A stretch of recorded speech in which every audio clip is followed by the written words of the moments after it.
आइए, विषय भोग की आसक्ति इंसान को नरक में ले जाती है। आज इंसान विषय भोगों के पीछे पागल बना हुआ है। अनादिकाल से व्यक्ति क्या कर रहा है? इन भोगों को भोग रहा है। तो कवि ने कहा है कि भोगान भुक्ता व्यवमेव भुक्ता।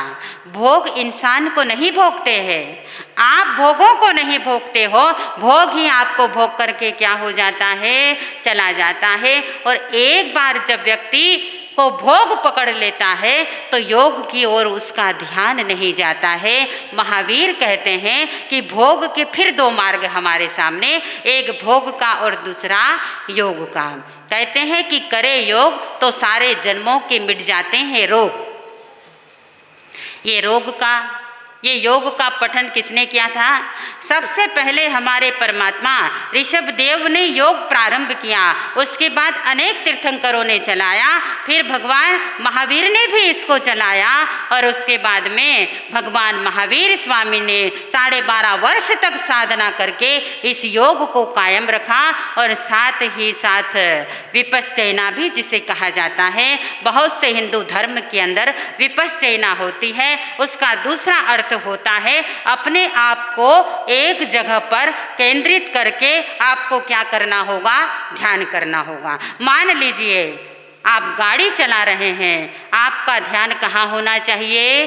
गाड़ी के चलाने पर होना चाहिए। अगर आपका ध्यान, अगर आपकी साधना, अगर आपका योग गाड़ी चलाने पर केंद्रित नहीं है तो आपका एक्सीडेंट भी क्या हो सकता है?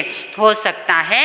ऐसी बहुत सारी बातें आपके सामने उपस्थित होती हैं। तो हमें करना क्या चाहिए? इसका चिंतन आपको करना है।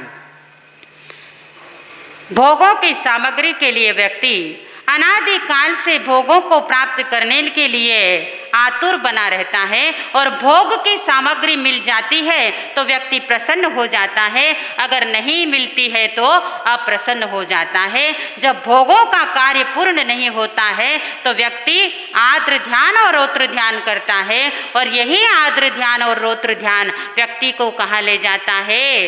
नरक तिर्यंच गति में लेकर के चला जाता है। और जब व्यक्ति नरक और तिर्यंच गति में जाता है तो कितना सारा आयुष्य आपको भोगना पड़ता है।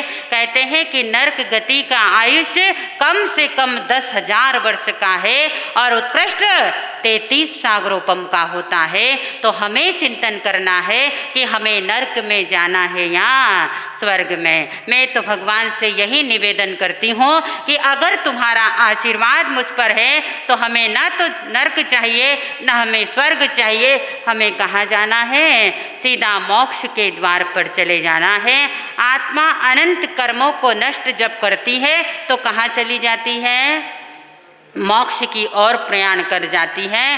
कहते हैं कि ऐसे इतिहास के अंदर बहुत सारे उदाहरण आपके सामने हैं कि भोगों की आसक्ति इंसान को शैतान बना देती है। भोगों की आसक्ति पावन से पवित्र न बनाकर पतन की ओर ले जाती है। कहते हैं कि इंसान हजारों साल तक भोग भोगता रहता है लेकिन फिर भी उसे संतुष्टि नहीं होती है। महावीर कहते हैं संसार में रहो लेकिन संसार तुम्हारे में नहीं रहे।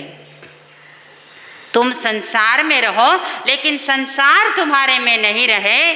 जल में कमल की भांति हमें अपना क्या बिताना चाहिए? जीवन बिताना चाहिए। आपने देखा होगा कमल के फूल को, कितने कीचड़ में रहता है लेकिन फिर भी कमल किससे ऊपर होता है?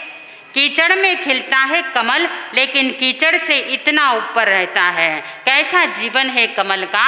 अनंत कीचड़ में रहने के बाद भी पल्लवित और पुष्पित हो जाता है, और उसके बाद इतना सा कीचड़ भी उसे क्या नहीं कर सकता? स्पर्श नहीं कर सकता है। मजाल है उस कीचड़ की जो कमल को छू सके, मजाल है उस कीचड़ की जो कमल को छू सके। वो कमल को कभी भी क्या नहीं करता है? नहीं छू सकता है। इसी तरह महावीर कहते हैं कि संसार एक कीचड़ है, संसार क्या है? एक कीचड़ के समान है और आपका जीवन, हमारा जीवन कमल के समान है। तो उस संसार के कीचड़ से हमारे जीवन को कीचड़ नहीं लगना चाहिए। और संसार में रहे तो कैसा? जल में कमल के समान खिलता हुआ, हंसता हुआ हमारा जीवन होना चाहिए।